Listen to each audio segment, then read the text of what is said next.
quick introduction. Recording is in progress. A quick introduction to media justice and why we're having this discussion today. Media Justice is a national advocacy and organizing leader for racial, economic, and gender justice in communications, fighting for media control, access, and power for diverse communities. We also have a national network of over 70 grassroots organizations that form our Media Justice National Network. And today's event is the kickoff to our fall political education series that is a part of our learning community for our national network. And the fall series is examining the landscape of public health technology and information with a historical and structural lens. The spark for this panel is coming from knowing that we're facing massive public health failures, from abortion to trans health to COVID-19 to monkeypox, and from the knowledge that we know in times of crisis, the surveillance state is strengthened. We also know that our communities need accurate public health information, and that public health information is critical for addressing public health needs. And so knowing all of that, as a movement building organization, we are interested in continuing to build our analysis, share movement strategies, and address surveillance related harms while building power in our communities. So that is the impetus for today's conversation. Thank you for joining us. Please feel free to introduce yourselves in the chat and follow along the notes in the participant guide if that's helpful to you. And with that, I'm going to pass it over to Rose. Thanks so much. It's so good to see you and to see all of you here today. My name is Rose Lang-Maso, and I work at Free Press. We are a media and tech justice nonprofit organization and longtime partners of Media Justice. So it's absolutely a pleasure to be here with all of you. We're going to start, since we are a smaller group today, we're going to start by trying to get a shared idea of definitions and what everybody is bringing to this conversation. So we have something here called Slido. I know it looks like we're adding complicated tech to things, but I promise it is very simple to use. What we're asking you all to do is to help us see what our common definitions are for things like public health and surveillance. So in just a moment, we're going to put that back up onto the screen, and you'll be able to either enter a link into your device or scan the QR code to participate with us. Aha, there we go. So to get started with us, you can either join at slido.com and then put in the number below, or you can hold up your phone with the camera open and scan the QR code, which is the square on the right-hand side. So I'll give folks a second to do that, and then I'll ask that we just go to our first slide to start the conversation here. Okay. So our first question here, and I see that folks are already typing, so this is awesome. This again will make it so we can have an interactive experience, is what first comes to mind when you hear the words public health?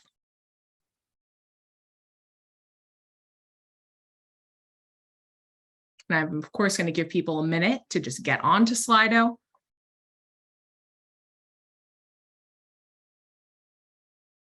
Hospitals and policy. Okay, those are definitely two big aspects of public health and definitely a part of what we'll talk about today. I'm going to give folks a minute to type. Wellness and all different types of wellness.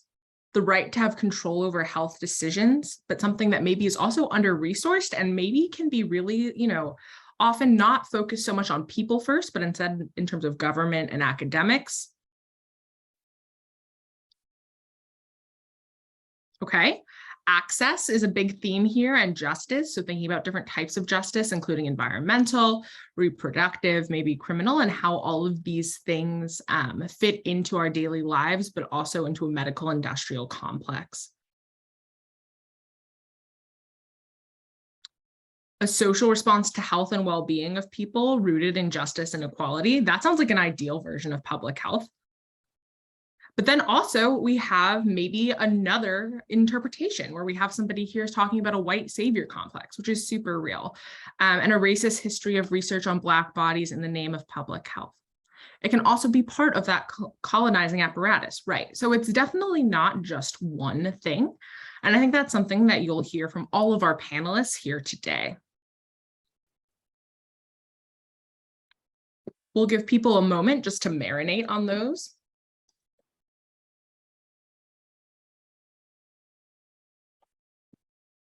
All right, and then I think we're going to go ahead and jump to our next question, which is again just going to help us have a sense of shared definitions.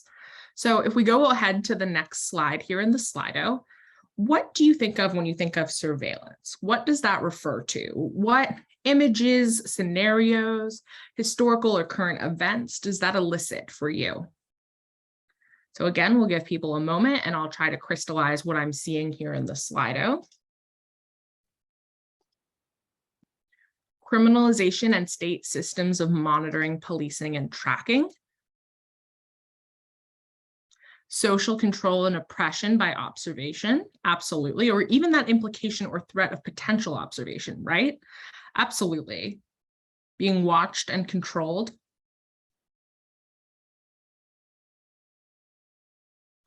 Okay, I like that this person here has given a lot of really specific examples, right? So we think a lot at Free Press and at our partner organizations about the harms of things like Ring cameras. That's also something that the Athena Coalition is taking up and something that you may hear about more. Police on social media and of course off, automated license plate readers, social media, harms by interests that are related, including the state and capitalism, an exercise of power through monitoring that historically is rooted in anti-Blackness. Absolutely, we can trace this back to colonial America, and it is extremely problematic. Monitoring, entrapment, and watching and recording for political gain. Data collection and projecting influence, absolutely. So we're going to talk a lot today about what data collection looks like and how it can be used either responsibly or irresponsibly. And facial recognition software, absolutely, which is a big part of technologies like Ring cameras. And we know that facial recognition software does not recognize faces of people of color in the same way or with the same accuracy as white faces, which is extremely problematic. Absolutely. Okay, well, you all are really coming to this conversation with a lot of context, which is awesome for us to see. And without further ado, I'm going to go ahead and have our panelists introduce themselves. So Delani, thank you so much for putting up the Slido for us. I really appreciate it. So panelists, hello and welcome. I'm very, very happy to be here with all of you. So really briefly, I would love to just hear from each of you, starting with Kenyon, a brief introduction just to share a little bit about the work that you do and the perspective that you're bringing today. So please go right ahead.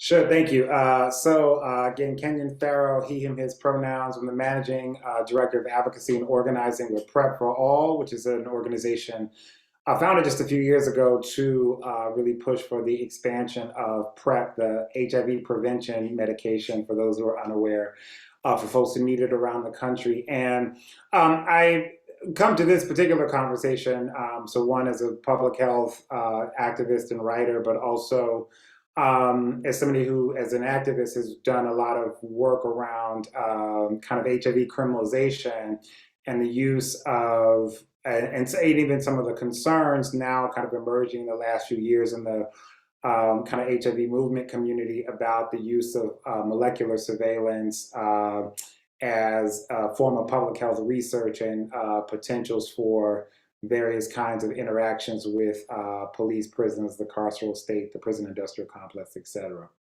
Thank you.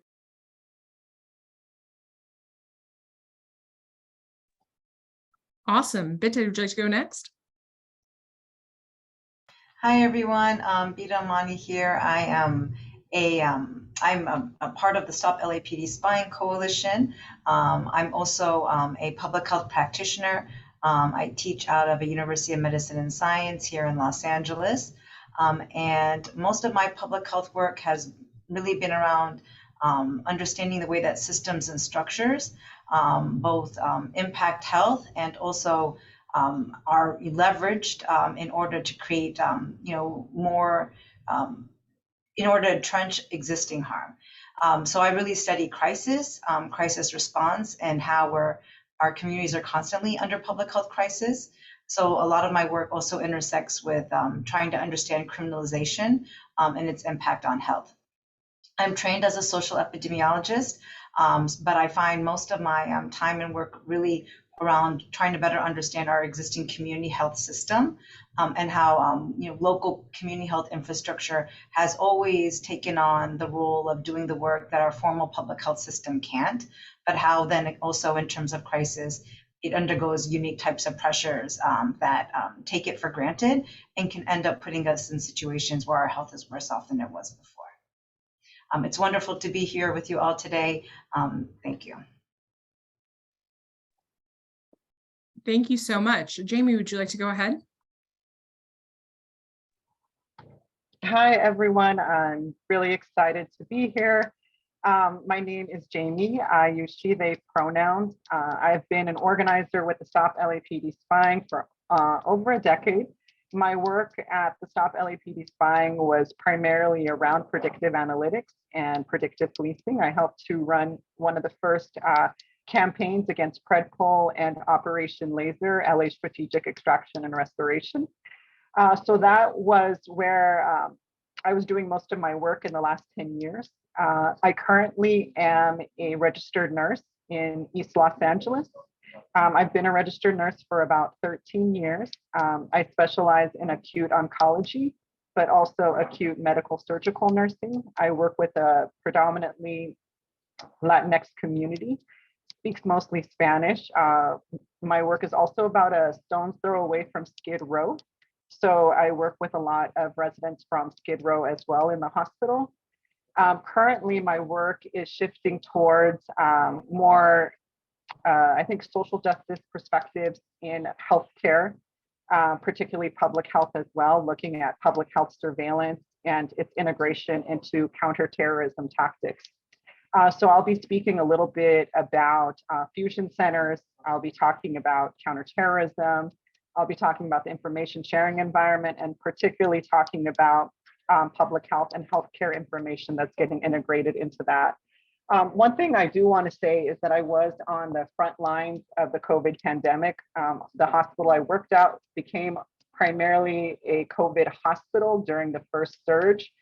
So, and I say this because part of what we'll be talking about today is misinformation, and a lot of that work that we initiated at the Stop LAPD Spying Coalition was in response to a wide range of misinformation that was going on and the impact it was having on not only the communities that I serve as a nurse, but also to nurses as well, where people were not believing that the COVID-19 was real, refusing to be involved in mitigation tactics, which I'm sure that conversation will come up today as well. But a lot of the drive to create a public health and surveillance working group in the coalition was to really build partnerships and like we say, build power, not paranoia, and know your fight when it comes to the medical industrial complex and public health. So thank you. I'm super excited to be here. Great, thanks. And last but certainly not least, Alice. Hi, everyone. My name is Alice Aguilar. My pronouns are she, they, and I'm the Director of Progressive Technology Project, as well as the co-chair of the board of May 1st Movement Technology. You know, we at P2P, we like to think of ourselves as movements, resistance, technology organizers. And what that really means is that we are working with grassroots organizations around the country to really think politically and critically about all their technology decisions, but also really think about what the role of technology is in movement work and movement building strategies. We also we have a program called PowerBase that actually is designed and developed with community organizers. We've developed this alternative for a database. It's an alternative ecosystem so that groups and our movements can control and own their own technology, which is why we call it resistance technology, resisting corporate technology, corporate controlled technology. So that's, I'm here in that perspective. Would love, I'm really looking forward to this discussion, particularly around both surveillance and public health. So thank you for inviting me to this panel. Great. So thank you so much for everybody for your introductions. Our first question, we're going to start pretty broad. You know, I've been thinking a lot about this in the light, particularly of the Dobbs decision, that there are some real concerns about digital surveillance. We also saw that case recently with a Nebraska teenager who was sending messages with her mother about an abortion and was then prosecuted because her Facebook messages were not encrypted, which is a campaign that I am now working on against Meta to try to change that. But in light of Dobbs, in light of this, what really does digital surveillance look like? And what should people be concerned about? And what are things that folks can do to mitigate their own risk? And really, this is for anyone who would like to answer. I can start with what are probably some, I won't say benign, but I think ways in which like surveillance and technology, I think, especially in thinking about kind of public health issues, I feel like sometimes get overlooked. So one of the things that I've been, thinking about over the last few years is, and also seen some writing about, but not a ton, is, so I think we often think about, the kind of public health entities, the federal government, CDC, your local health department, or et cetera, right? Like in terms of that kind of surveillance from, state agencies. However, and so all of that is obviously in the mix of this conversation and how that data gets used or not used. But one of the more kind of subtle ways in which kind of surveillance happens is actually for private companies. So for instance, insurance companies. So one of the things that isn't often discussed in this conversation is, so, whatever you decide to do in terms of, other kind of dealing with like, surveillance and data collection at the kind of public health at the, that sort of infrastructure level. But especially to start to kind of show up, one, because of the advent of sort of social media and search engines, at the same time as like the Affordable Care Act was being rewritten, right? So one of the things that insurance companies started to do as they were kind of forced by the Affordable Care Act to have to kind of offer certain kinds of insurance plans that covered a range of different services, is actually looking at data from Google and other search engine options to determine, so if people are searching certain kinds of terms in a particular geographic area, right, or making decisions about whether they were going to actually offer insurance plans in those states or counties, because if there's a disproportionate number of people searching for terms that are related to health conditions that they consider are going to be things they don't want to pay for as insurers, using that sort of back end data from search engines to make decisions literally about whether they would provide a plan in a particular like city or county or state level.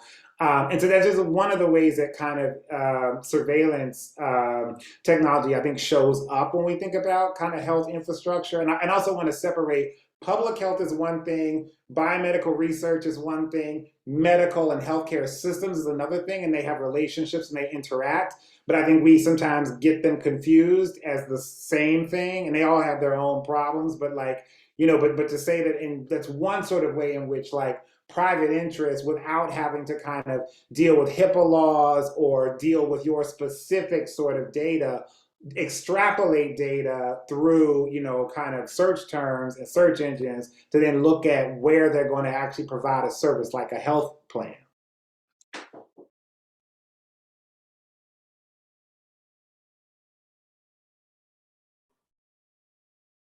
This is Alice. Thanks for that, Kenyon. That's wonderful, great information there, and so right on point.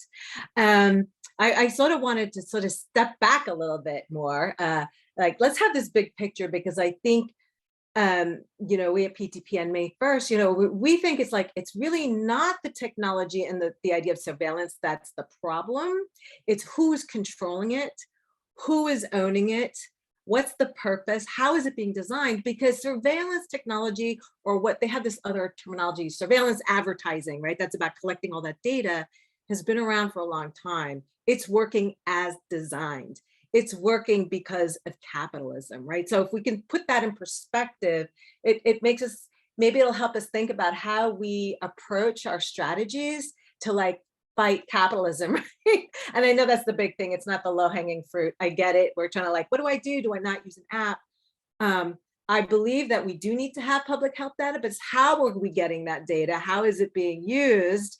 And is it serving humanity? If it's not serving humanity, and again, think about how governments are now using third-party, private sector corporations, right, to run these data systems, these collections, these surveillance technologies, to say. So they're doing it for their own purpose, not really for the purpose maybe what the government wants, right? So by relinquishing control, we relinquish control, right?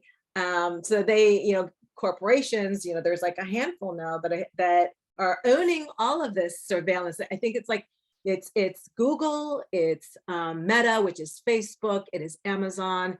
They are cornering the market because it's about profits now, right? And technology just helps accelerate that. That's what it's doing, right? They're doing what they've been doing for years. Advertising has been doing what they've been doing for years. That kind of data collection in different ways has been happening. So what are we doing? The choices that we're making, right? So I'm just pulling it back a little bit more, but I would love to hear from other folks. Thank you. I'd love to jump in here around even just thinking about, like Kenyon was starting to get us to think about what is public health, so we can understand a little bit more about the role of digital information to this new age of public health that we're in. So if formally we think of public health as being something that's both a science and a practice, right? So it's about the process about how we go about knowing the things that we want to know information about, right? For example, what is the occurrence of disease in a population, or what's causing, right, that disease to occur. And then it's also about, action, with the understanding that action is also supposed to have some sophistication to it, right? If we think about, for example, everything that happened in the pandemic, and how we had a lot of data and numbers. We can maybe talk about whether that was the right data or the right numbers, but we had data and we had numbers, but we didn't really know how to take that into having information that was useful, right? Or communicated in a way that was effective, right? And also practical. So, public health is supposed to be about all those things. How do you know what you know? Go about understanding it. What are the right questions? And then what are you going to do about it? And so, when all those systems that Kenyon was mentioning, where it's really important to differentiate between them, between what is biotech, what is healthcare, what is insurance, which has always been a part of healthcare, but now is its own thing, right? What are all these different sectors? What is public health, and then what is tech? To see them all and how they operate together, how it is in practice is one thing, but in a society that we say prioritizes health, prioritizes well-being, the idea is that all that stuff would be folded within a public health framework.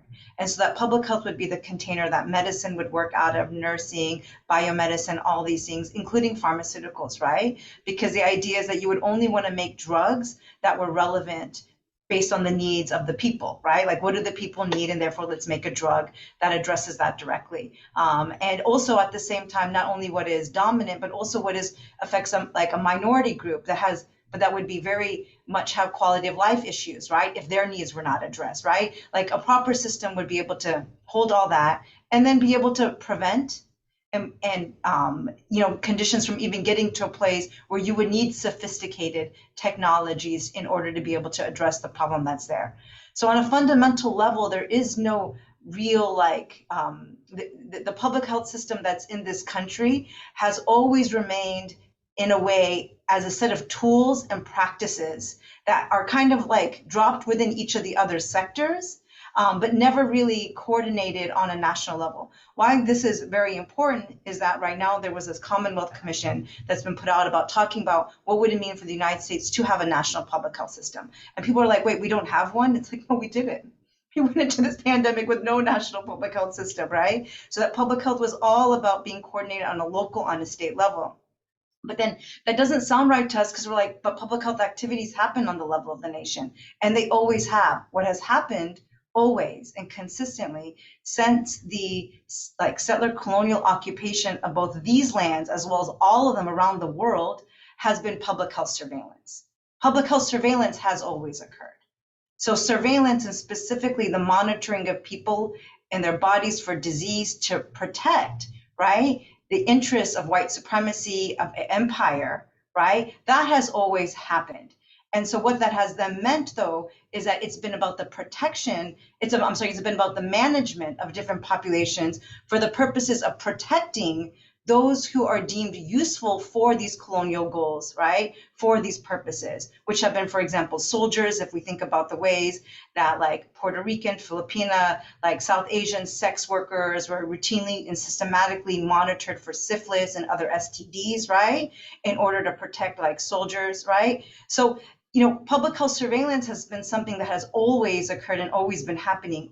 So there's always been a need to document and to report this information through different channels so that decisions can be made about how resources would be organized and managed. And I think right now, when we're talking about we have no public health, we need more for public health, we can lose sight of the fact that how we have always had public health and what part of public health that we continue to have. And so how that then matters right now is that there's this almost like this sensationalism or like the seduction that exists within the idea of technology and specifically digital information, that somehow it's going to fix our public health crises and problems by focusing on public health surveillance. And it distracts us from knowing that like we've always invested in public health surveillance. So is more of an investment in that really going to fix the problem that we're in right now? And so, you know, you can see this like a lot in the literature around using digital surveillance, for example, to monitor chicken pox outbreaks, right? Like different infectious diseases, with a lot of researchers actually publishing on the benefit of that. But those conversations that they're having are not in connection with the conversation that we're having here right now, which is what is a surveillance related harm of pushing for this digital information to be so valuable that we would not therefore think about how it actually can, is hurting people in real life. So, thank you. Thank you. Yeah. And I want to bring you back in here in a minute and bring Jamie in as well. You know, I was reading this article in the New York Times last month. And I'm going to read you a few quotes from it because some of it's nonsense, but some of it I'm genuinely curious about, given our conversations about capitalism, the state, and investments in data. So let me read a clip for you here. The New York Times said in a piece on September 20th that state and local health departments have struggled to combine data from disparate sources and pass it along to the CDC, and that those same antiquated data systems are now hampering the response to the monkeypox outbreak. The article then continues and says that states and localities need $7.84 billion for data modernization over the last 5 years, and then concludes that the FDA now spends tens of millions of dollars annually for access to detailed COVID-related healthcare data from private companies. So that hits on everything that Alice and Bita were just talking about, and it's obviously a messy situation. So I'm hoping that we can work together to pick out what the kernels of truth are here and what honestly is kind of nonsense. So I'd love to go back to Bita and then give it over to Jamie to talk about when do we think that investing in data infrastructure for public health might make sense? And who right now is actually profiting, and where, based on your experiences on the ground, do you think that more investments could be made to actually assist real people who need access to healthcare? This is a really challenging question for me because I don't know how successful we'll be at getting them to understand that they need to reorganize the way that they are. And so it's like we do end up needing abilities to be we do end up needing to have the ability to do real-time data monitoring and assessment unfortunately, both in like animal populations, right? The sentinel surveillance, for example, we do around with like birds, right? And, you know, and other types of like poultry because of influenza. We do need these things because we have a commitment to living the way that we're living in the world. So if we're going to continue to do this kind of like land and human exploitation and extraction and like global war and migration and putting so much pressure on the earth, then we're saying that we're accepting living in a way that attracts more opportunities for novel, you know, pathogens to enter, the human population and wreak havoc, right? And and this commitment is obviously a very eugenics commitment, because the idea is that like, okay, well, whatever this happens, like the fittest will survive after like all these things. So if we're committed to these things of both being like exploitative and, you know, doing what empire does and all that stuff, right? Like then, and if we're also then committed to, thinking about the health of populations from this framework, then it seems as if we need that data.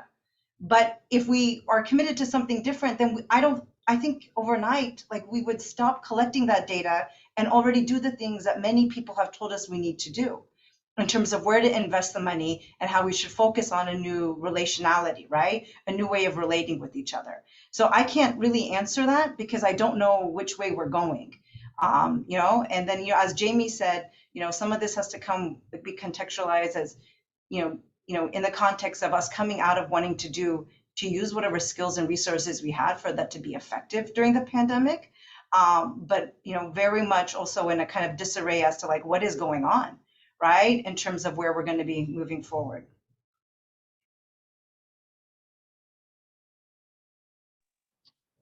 Yeah, so, I really appreciate everything that's been said up to this point. But one of the biggest things that I've realized being a healthcare professional and even starting to have a conversation about data, about public health, about morbidity, mortality, is that sometimes as healthcare professionals, we forget to kind of bring it down to earth.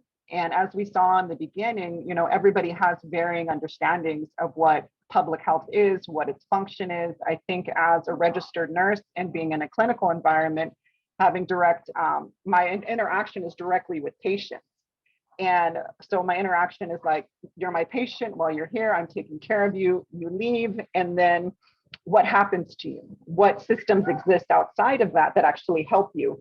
And so the reason I'm saying this is because the New York Times and a lot of the, I think, media and kind of where we're going is in this distracted phase of constantly talking about data, talking about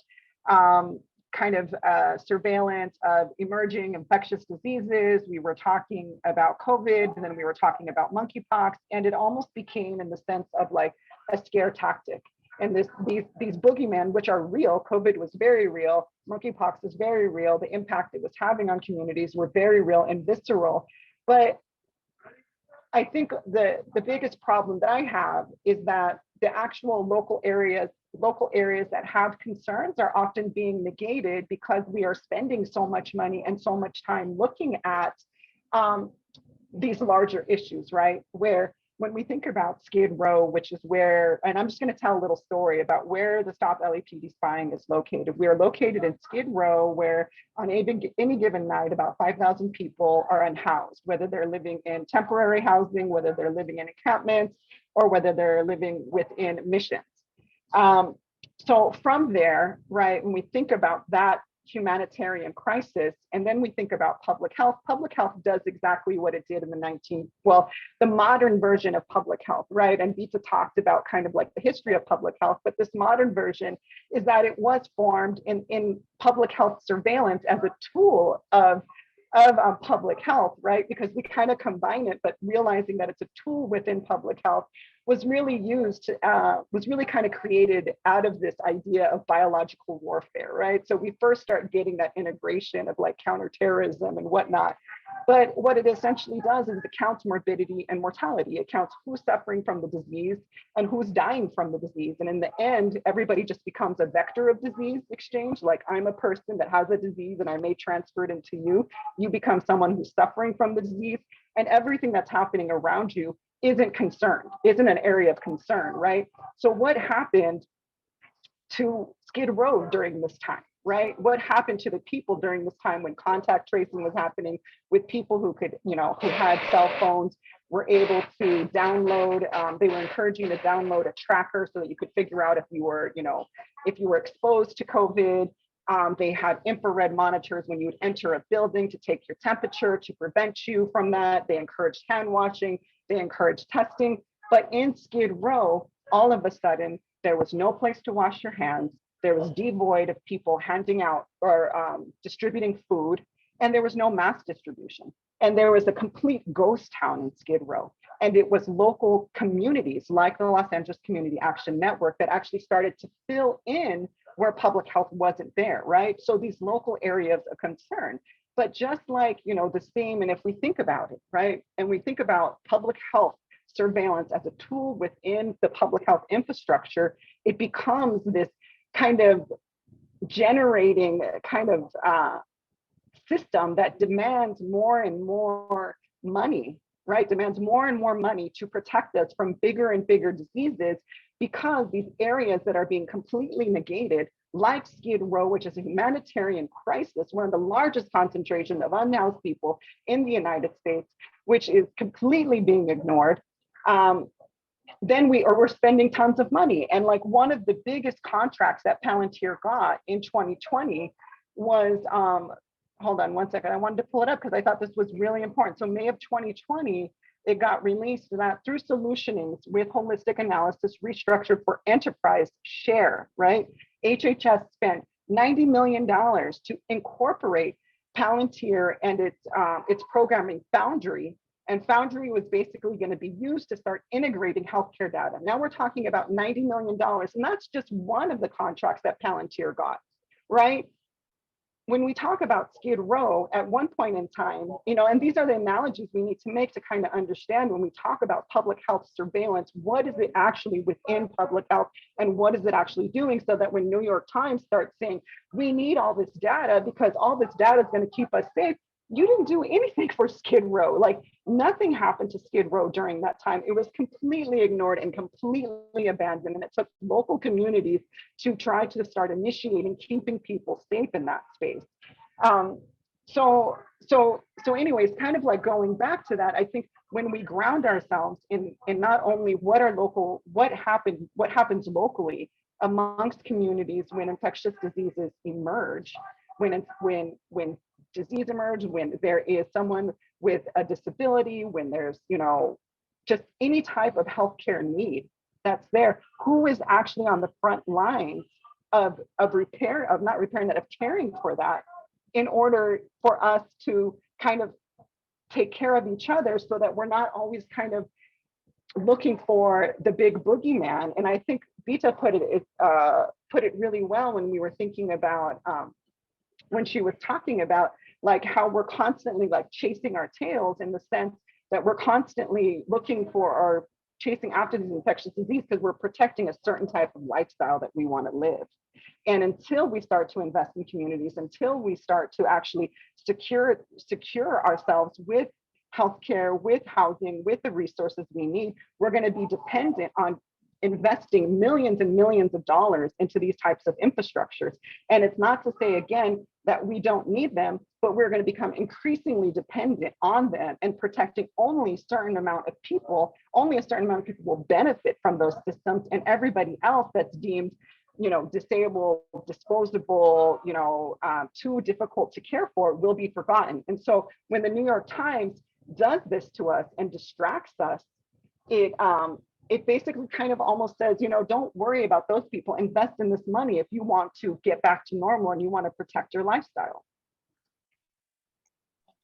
Absolutely. Yeah. It becomes a question of protection for whom and protection of what? Is it protection of lifestyle, or is it protection of people?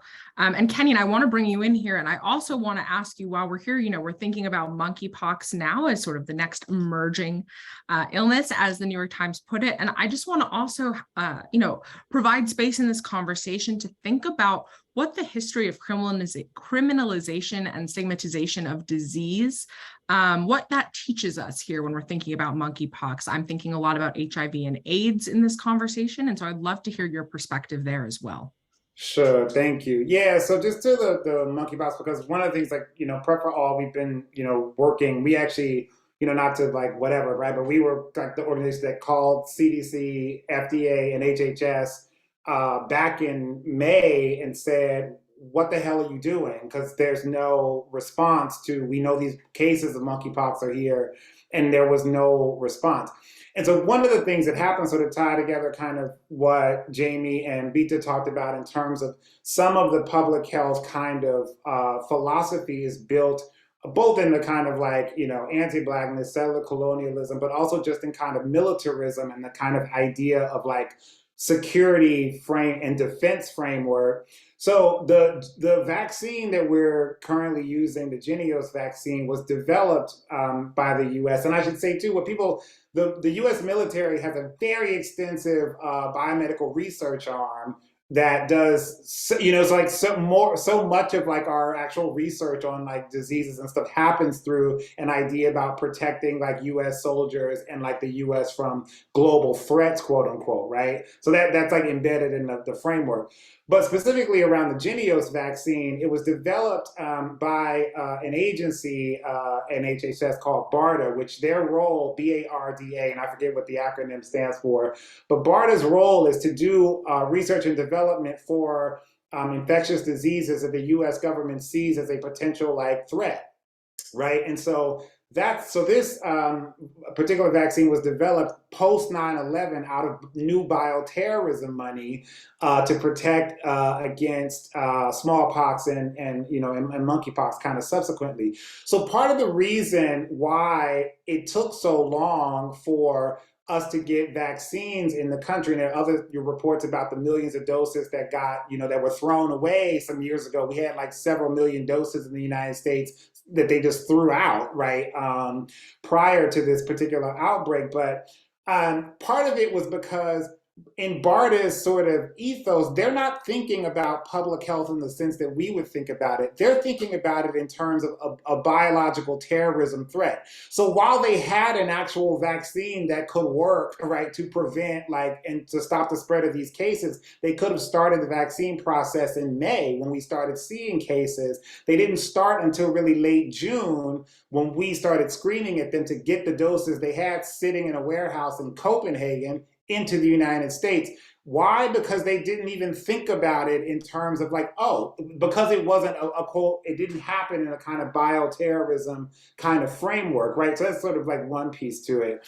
I think, and then specifically like the question around like data and thinking about criminalization, I think one of the challenges that we kind of discuss and critique like sort of surveillance and data is like what happens when you are in a state, and this is just generally what happens in the United States under a kind of like federalist system with like a kind of states' rights, which is always a white supremacist sort of narrative, when you're in a state that like doesn't want to do anything for you, right? So here in Ohio, where I live, I had to fight to get the state to actually do anything about monkeypox because, and so part of what happens and why states don't have better data collection systems, some of which is because in states where there is particularly more right-wing leadership, they don't frankly give a damn about the people who are impacted by these various sort of conditions, so they don't invest in those systems.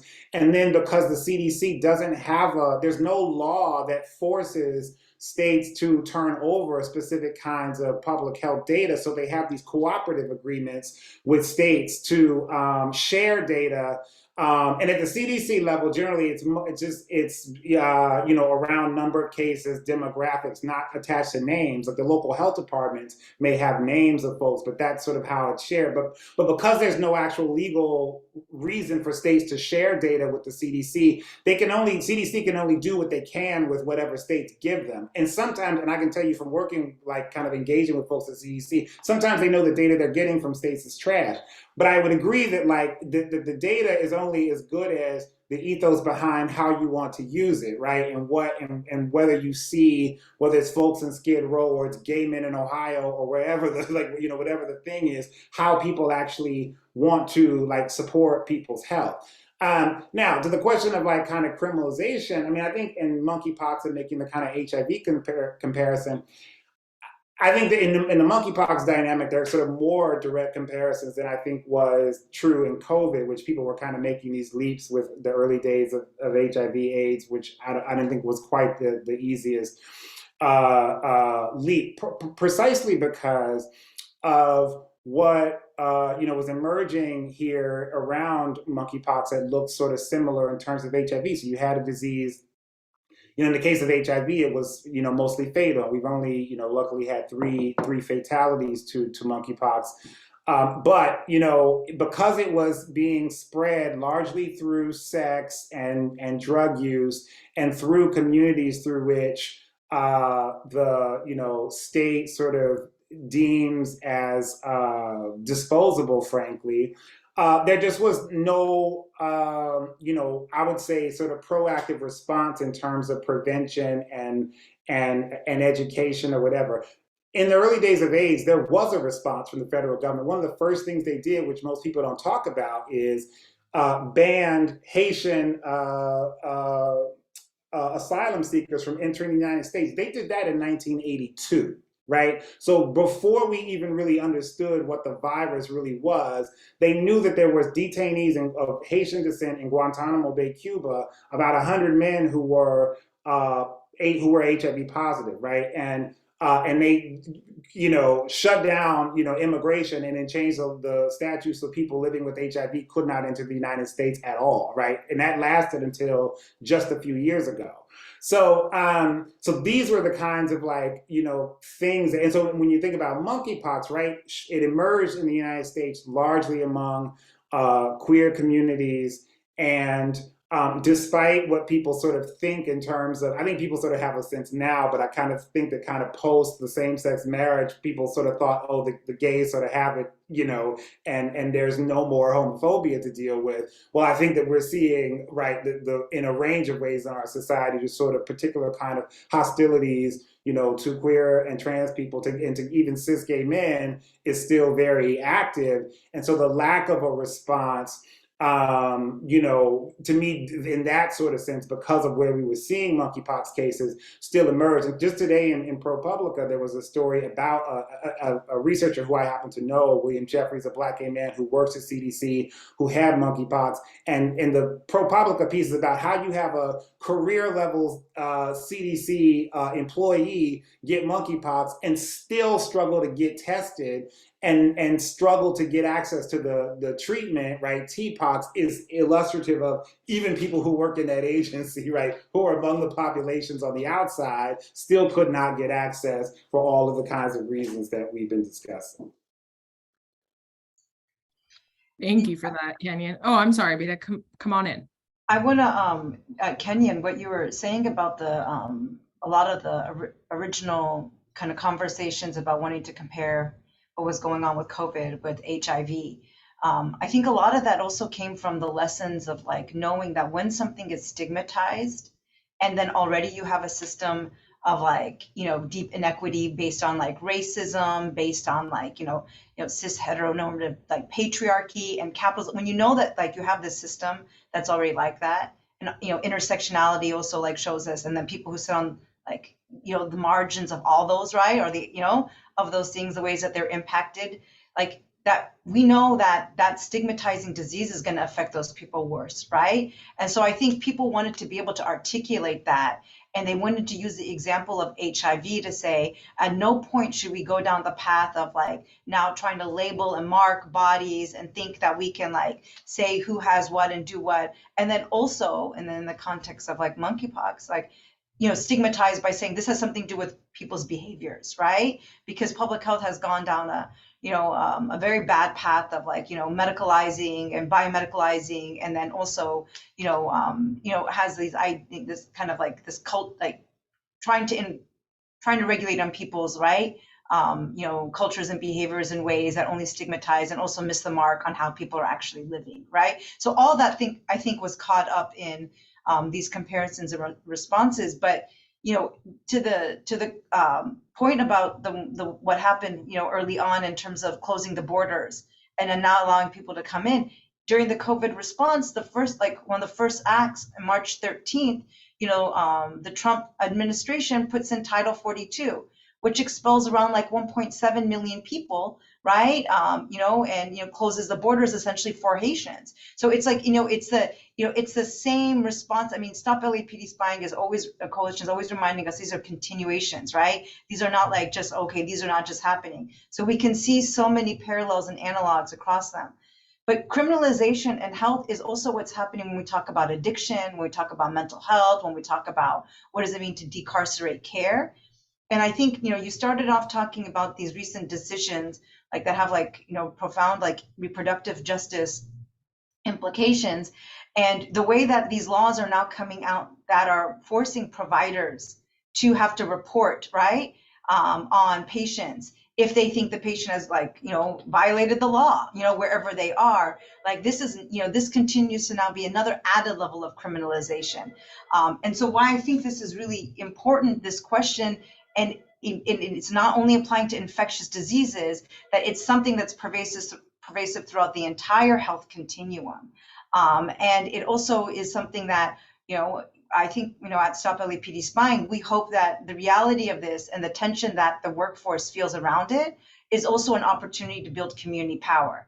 So that, making the connections about how criminalization is happening across the different health issues is something that I think is, a place of a potential for being able to just, get these ideas out there more and to also increase our, resistance to them.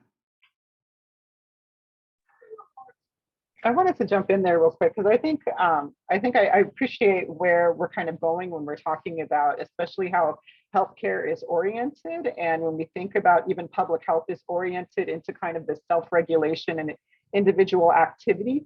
One thing that just having worked so long within the Stop LAPD Spying Coalition, it really like starts to orient towards behavior, right? This whole idea of behavior, but then the idea of suspicious behavior, of bad behavior being the causation of what you end up, whatever situation you end up in within your health, whether it's an infectious disease, whether it's a broken leg.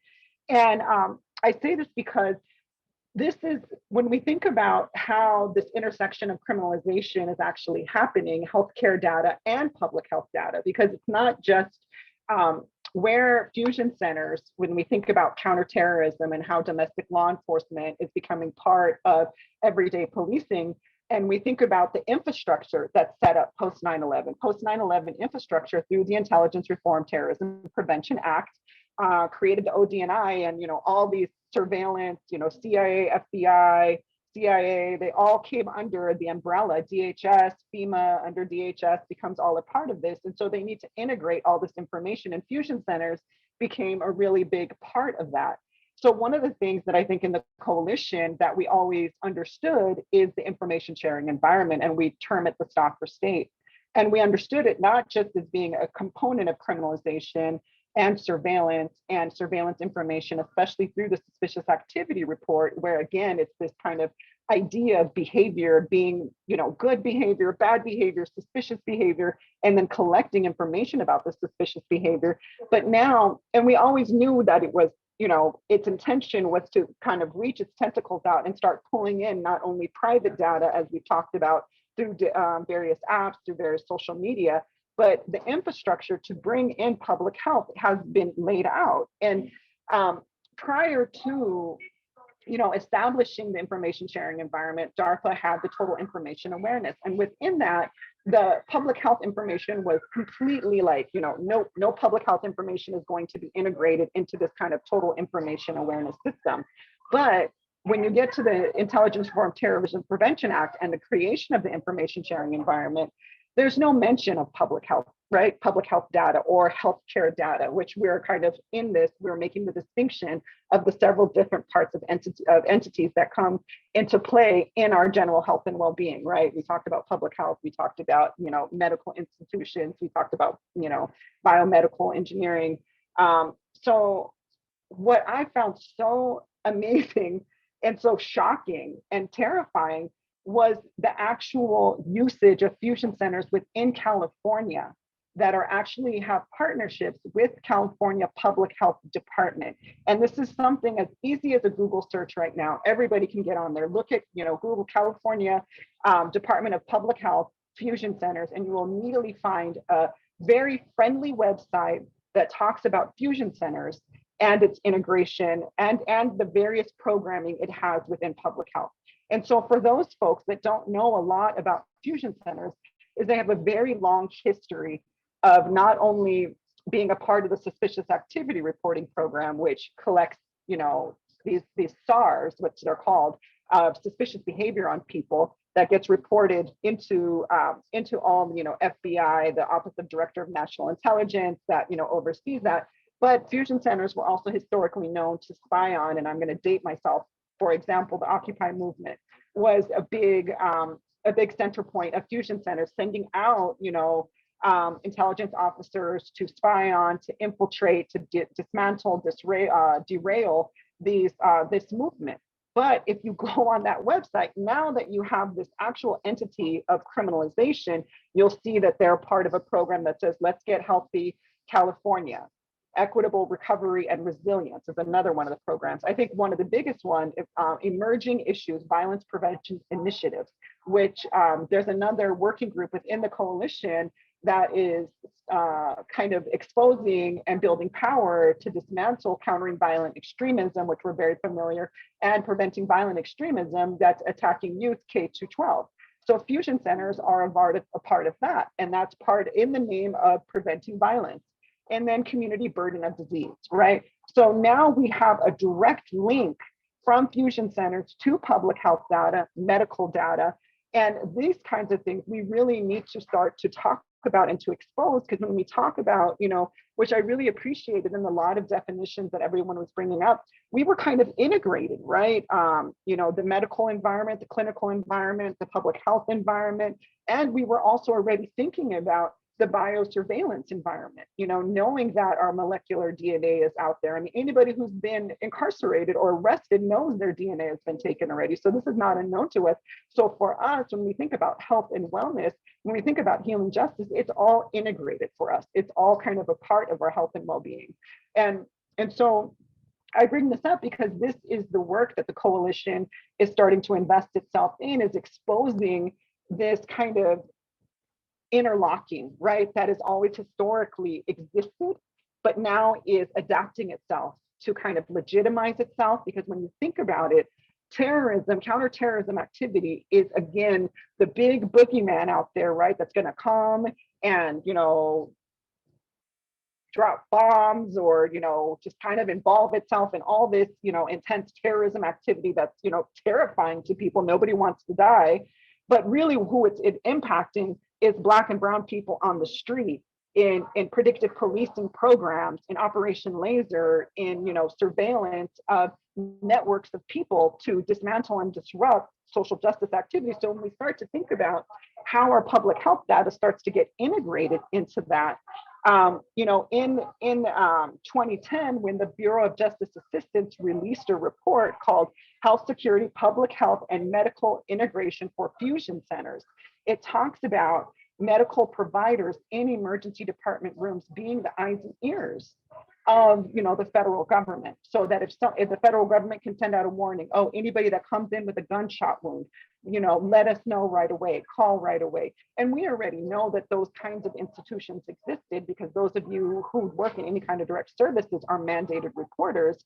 But this, again, revolutionizes or continues to evolve that infrastructure, that when we talk about transforming the medical industrial complex, these are the things that we need to expose. These are the things that we need to be willing to talk about and be specific about in order to start to redefine and transform and create the kind of public health that we need, which is monitoring these types of infectious diseases that come from and responds to them. So that if an infectious disease happens to pop up in a particular community, there is a response that not only is counting morbidity and mortality, but is actually making available the resources that are needed for that community. And so that's why a lot of this fight is also kind of understanding the community health systems that exist on the ground that are servicing people. Because I have to say, one of the scariest times for me as a nurse is when I discharge a patient. Because when you're in the hospital with me, I have access to resources, I'm educating, I'm engaging with you. But the minute you leave, where is the infrastructure that's going to be there for you? And so we need to think about, all these things when we think about health and wellness. And I really appreciate how people are integrating it, but at the same time, building partnerships with people like Kenyon and Bita and Alice, we start to really see like what are the different facets of it and what parts do we want to protect and kind of reinforce, and what parts do we want to expose and completely abolish. Great. Thank you so much, Jamie. I'm going to lead us into one last question here before opening up to audience questions. So if you do have questions, feel free to start populating those in the chat and I will start looking at them. I'm really pulling a lot of threads together here about what health looks like and what it means for us to interact with the state as well as individual states when thinking about health. It's something that Jamie's touched on, that Kenyon's touched on. And so I want to bring Alice in here for a moment to talk a little bit about something that I have seen from my home state of New York that is very concerning, which is the New York Subway's You Do You campaign. I'm going to go ahead and actually put a link in the chat so you can see what this looks like. Respectfully, it is some of the wildest crap I have ever seen. And as someone who is just recovering now from a serious case of COVID after being fully vaccinated, it is particularly upsetting to me. So here we have in one of the most democratic cities, in one of the most democratic states in the United States, a new mask policy that, well, I'll let you click the link and look at it yourself. But clearly what this indicates is an escalating state abandonment regarding COVID. We've stopped having mask mandates. We've stopped shipping free COVID tests to our citizens and to our people in general. And there's sort of a signal that even our president has claimed that the pandemic is now over. We know that this isn't true. And we know that there are some narrative shifts that the left really needs to push. And so I'd love to talk to you about this a bit, Alice, about what narrative shifts you've worked on and what we can do. And, this really does pull in everybody's work here to support demands for collective health, well-being, and safety. And then I'll just remind the audience that after this, we'll take your questions. So please do populate them in the chat. Thanks, Rose. And oh my gosh, thank you, everybody else. I'm learning so much from all of you. So that, whoever did the You Do You, they must have used the same advertising or marketing place as see something. If you see something, say something. Totally the same role, right? So, sort of taking back, I'm going to step back in the articles you gave us to read, and I've been reading some other things.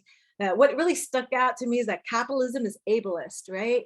So if you think about like all this work, there's been all this pressure, like it's really, capitalism is really sort of trying to really protect the owners, the owning class, the wealthy class. They needed to keep their business running at, despite we're workers, or despite putting workers, at risk of death, right? And these are people of color, immigrant communities, gig workers, they don't care, right? And so the pressure, our government, the governments are so in cahoots with private companies, right? Corporations, which is why they're giving away all this money.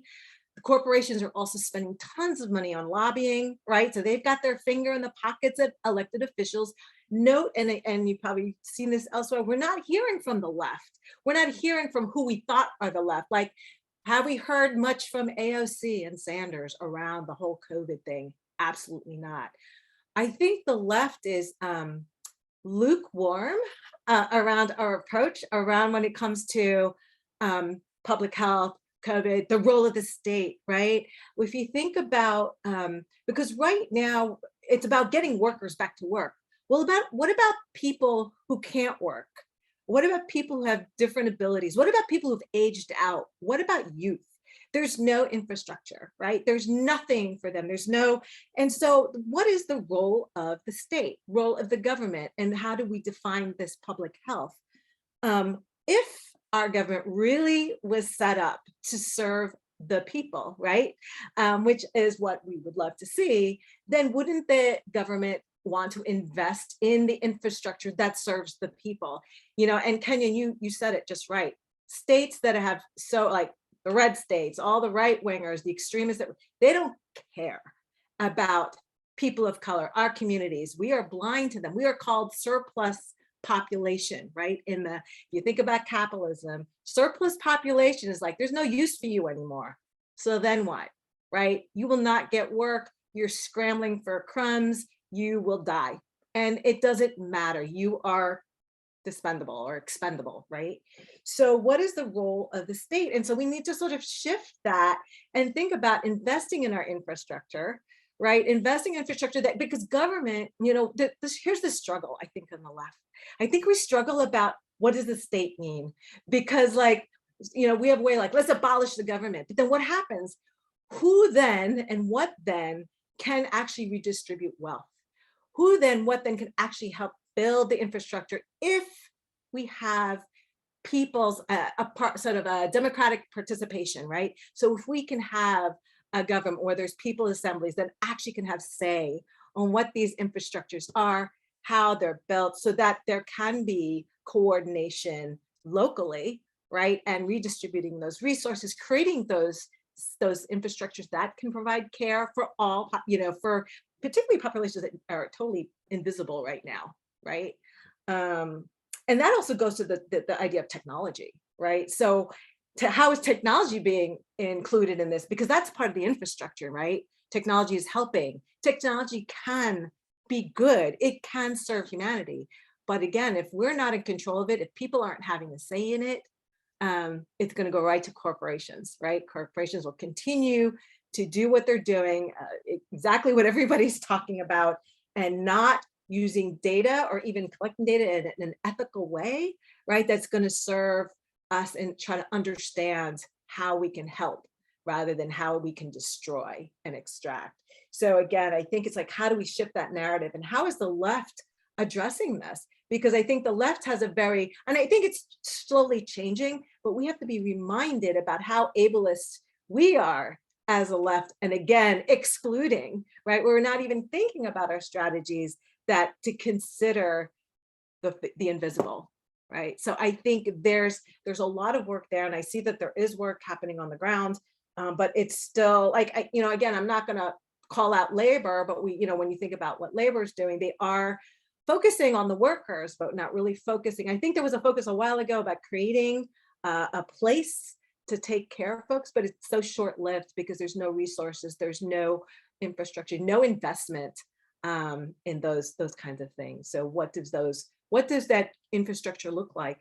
And we need to think about all of this. And when we think about our theory of social change, right? That you have to think about what is the role of the state, what is technology, what is public health, what are all those pieces? I'm going to stop right there so that you have time to talk. Thanks. Thank you so much, Alice. So please do feel free to put your questions into the chat, or you can use the raise hand function. And, we're a small group, so I'm happy to let folks just speak in, genuine dialogue. If there aren't questions, believe you me, I have many more things that I want to know from these panelists, things that I'm thinking about, new questions that I have. Really, this conversation has been so generative, and I so appreciate all of you being here and talking so openly. I have a message here that was sent to me directly, which is actually, you're all going to laugh, from my mother, which says, I hear that there's a lot of despair about the status quo here. Yeah, hey mom. But what can be done? And I think this actually relates to a question that we were thinking about, which is, and I want to start again actually with Alice and then go through everybody else, which is, are there ways that we can use this technology to build power in our communities? Are there ways that we can look at, and this is for everybody too, community care? I think that really is all related here when we're in, a capitalist system that does not value, honestly, care in the way that we need.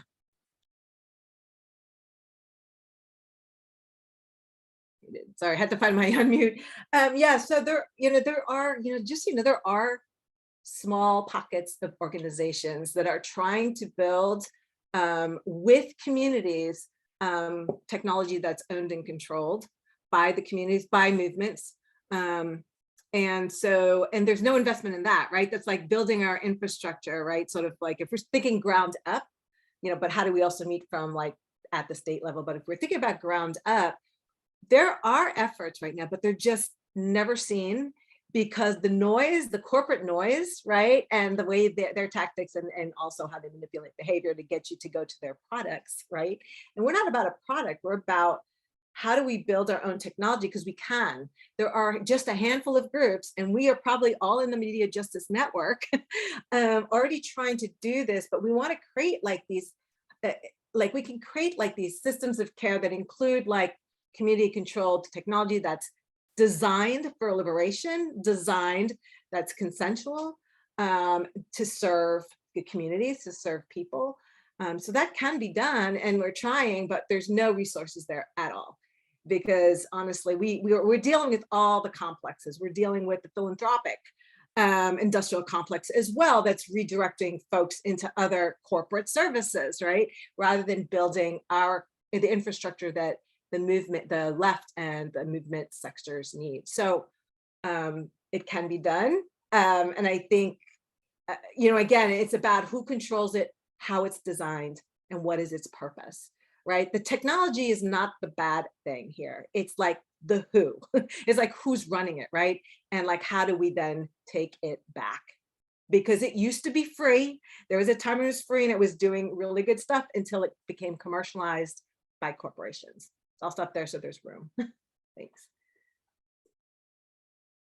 Yeah, if I could jump in too, I think so. Back to the thing Alice said previously, about the sort of ableism and the left, and one of the ways I think that shows up actually in terms of public health and infectious diseases, frankly, there's just as much like kind of conspiracy theories about healthcare. So it becomes hard to then parse like, one of the things I always tell people, like, I can point you to where the real racism, sexism, homophobia, transphobia, ableism, et cetera, is in public health. A lot of times what we have to kind of like unpack what the things that are kind of floating online ain't it, right? But, so it's there, but like there's so much of that. And so it becomes hard. And I've seen some disability justice activists, especially during COVID, kind of, call out this like, a very kind of solidly sort of anti-vaccine, certain kinds of, research for tools that like some people based on, whatever sort of disabilities they have actually need to survive, right? Live or die can be based on like, some levels of like, science development, whether in medicine or in other kinds of technologies. So that's, like one of the things that I think that we have to kind of contend with. I think one of the things that I think in terms of what we should do, and I've been sort of saying this, in the last couple of years, is like, I think that we have to just really as activists and organizers in this space really be sort of pushing for like, what is developing some conversations and strategies that really are getting what does the future of public health look like, right? What is that, and what is the need for that. I think one of the challenges with doing that work, and especially doing this kind of work from I guess a more left perspective or whatever, is and especially in the space of like, more kind of abolitionist framed work, or just in the last, well, not even the last few years, but so much work like, I shouldn't say so much, because not like this work is highly resourced, but, in like a lot of particularly like Black and brown communities, like the work that gets funded is the direct sort of like confrontation with like police, prisons, jails, those sort of systems, some education, right? And we have very little just resource in terms of funding organizing strategies to deal with healthcare systems, public health, the way hospitals and research institutions show up and do in research in different communities. When you think about like Baltimore, right? Johns Hopkins is there, billions of dollars in research dollars, and Baltimore is at about the bottom of so many health disparities. It's like, where is that money actually going? But like the level, but like the lack of a real organizing infrastructure to deal with these critical questions around healthcare and public health is one of the challenges, right? And so doing the kind of work that we need to do, I think, in order to build that, is to, in terms of demystifying, these different systems for communities, funding, that kind of organizing work, and also really reframe some of the issues around public health and treatment and research or whatever. And I'll just say this lastly, like one of the things that kind of, people will reference, for instance, like the Tuskegee syphilis study, right, as a kind of like, and it's usually talked about as like, government sort of overreach and kind of and like direct experimenting on like Black bodies, right? And while that is true on some level, but part of what really happened there was like like the U.S. military had developed the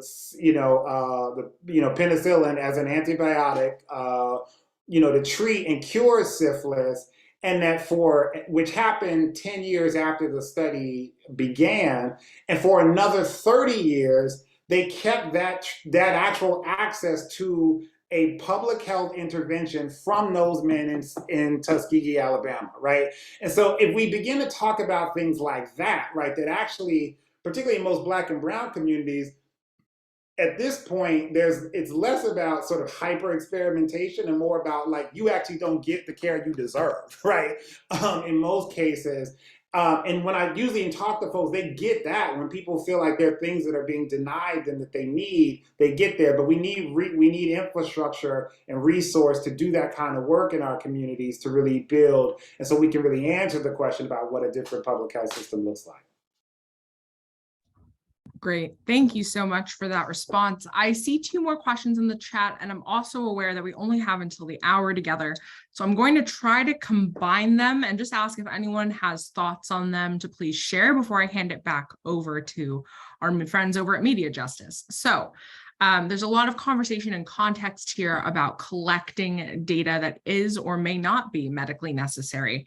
So the first question, which I'll combine with the second, is, are there best practices that you have found to push back against a government, meaning ours, that continues to move forward with public health surveillance technologies despite the harm that they pose? And relatedly, are there any examples that come to mind of people opting out of public health data collection? So thinking about withholding blood samples, et cetera, without compromising their healthcare access. So I think that those are 2 really related and important questions. So the first being how to push back against government that is pushing these public health surveillance tactics, and if folks can opt out themselves, should those, measures not be sufficient? I want to respond to that real quick, just as a nurse, because I work in the clinical environment, and I think this is part of it is like a clinical question. I think building off of what Kenyon said, I think we have to also think a lot about not having access to care and what that means, because to deny yourself care means that your health has to be at a certain level where you are not kind of like at the mercy of needing care. And a lot of what I experience in the hospital, that people are coming in extremely, extremely ill, and we're fighting for them to even get access to what they need. So that's kind of one way that I'm thinking about it. But then the other way that I think about it too is that the criminalization of disability, of mental health, of like, looking, and I almost use the word criminalization as burdensome too, whatever disability you have as being like burden, a burden to society. And I think about, and I guess when I think about that, I also think about, why are we hiding anymore either? And if, I have a documented mental health condition, and I was really scared because the school that I was going to was actually wanting a note from my doctor saying that I was mentally and physically okay to go to school.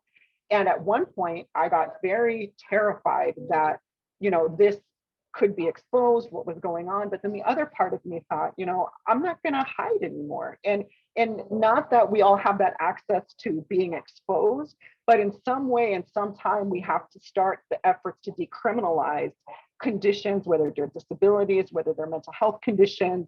And just like Kenyon says, there has to be a larger movement that is pushing back and calling for the abolition of these criminalizing agents onto who we are, and how they're criminalizing our conditions and who we are. And without a concerted effort, without people organizing in that way, they'll continue to take the decriminalization of or the kind of defunding of policing and inserting it into these other kind of benign entities that are, controlling us or a part of our daily lives, like how preventing violent extremism is going into schools, mandated reporting into, when we think about public health surveillance and these connections that fusion centers are trying to have with public health.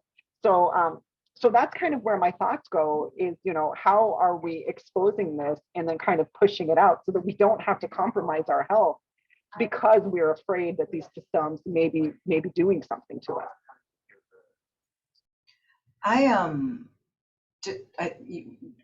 The kind of what Kenyon and Jamie have kind of laid out about, and almost like for me as somebody in public health, like a sadness that we have these tools that are also could really help.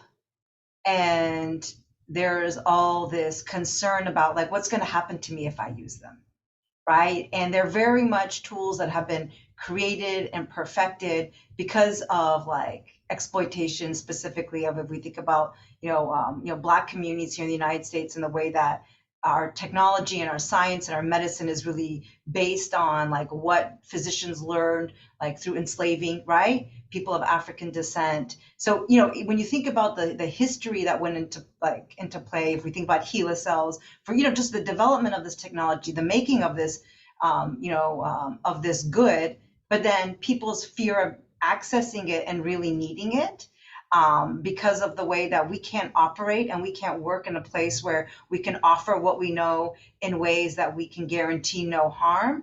I think this is very much connected to what Alice was saying around the you do you, and the idea that like we've come to accept, and I think this is what Congress has come to accept, this is what everyone's come to accept. We've come to accept a certain level of mortality and morbidity that's acceptable for the population because we know it doesn't affect everybody evenly, right? And whether that's, communities of color, essential workers, right? People who are incarcerated, those who are unhoused, right? Like our, sexual and gendered minority communities, whatever that is, we've accepted that level of like, as we're talking about the ableism, that's okay, that happens. And so when you have that level of already, like it's always been ingrained within the healthcare and the health management of this country that a certain level of like trauma and like living life not really fully, but enough that you can still be productive, right? Because our economy depends on you. Like that's already accepted. And so we've been in constant like the entire segregated healthcare systems is based on crisis management and knowing that people come to it afraid about how to use it, but at the same time they need to come, but that's okay because the harms and the benefits will balance themselves out and the overall structure will still retain some sort of integrity so it can move forward on its intention. So when I see questions like this about like what can people do, I don't know what people can do. I don't know because I don't know between what will happen with that data. Like if right now public health data stays in its lane and healthcare delivery stays in its lane, which nobody is saying should happen now, right? With the pandemic and Jamie's bringing up Palantir and integrating across systems. But let's say that happens, you can go to your provider and your provider can give you a service and it doesn't really matter. But now we're starting to see insurance companies, providers saying, no, you can't get this if you didn't get this vaccine. Now it's like, okay, well then, if whether I got it or I didn't, I better disclose. Like I better make sure I'm, checking all the boxes of everything that they tell me that I have to do so I can be able to access care. And I don't know if that's going to be the same or not with our public health data. I'm sure that that's being piloted. That's being done someplace. So I don't really feel comfortable offering a way for people to protect more than I think we really have to be vigilant at documenting. Right? The encounters that we're having and what the implications of them are and how they're affecting our lives. But this notion also of medicalization and criminalization, when we push a public health model of looking at stuff and we pushed a public health model of violence and we've been pushing that, like this is not the first time that that's ever happened. Essentially, all we're saying is prevention and mitigation. But these are two things I think we have to spend more time talking about with each other, that when we talk about preventing and we talk about mitigating, what are we trying to, what world are we trying to prevent things? What is that we're trying to see? And I don't think anymore we can divorce the global situation from the local. And these two, whether it's the militarism Kenyon is talking about, the expansion of surveillance post 9/11 that Jamie is talking about, right? Using the, using the war on terror to go around and expand, right? Surveillance, whatever these things are, from the local ways that, community-based systems of care were, dissolved in order for white men to now become in charge of people, and specifically Black women and Black bodies, right? Like all these things are things that now have to be connected with each other. Or we, because the whole point of the digitization is to make things instantaneous and also to make them connected.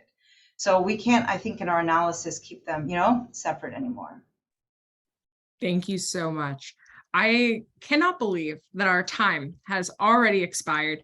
To Kelly and Nina, Kenyon very graciously put a note and a resource to talk a little bit more to your question. So I hope that that is helpful. I'm now going to just turn it over to Delani to close us out. But first, I would just like to thank all of our panelists and all of our participants today for joining us. And yeah, Delani, take it away. Thank you so much, everyone. That was such an amazing discussion. I learned a lot. I tried to keep up with the notes. Thank you, everyone, for being here. Feel free to add some feedback for us in that participant document, and check out the other events in our fall series related to public health, information, and technology. And just a huge, huge thank you to Rose and to all of our panelists. I hope we can continue to be in dialogue, and yes, to funding organizing around public health and shifting the narrative to care. Thank you, everyone. Have a good night.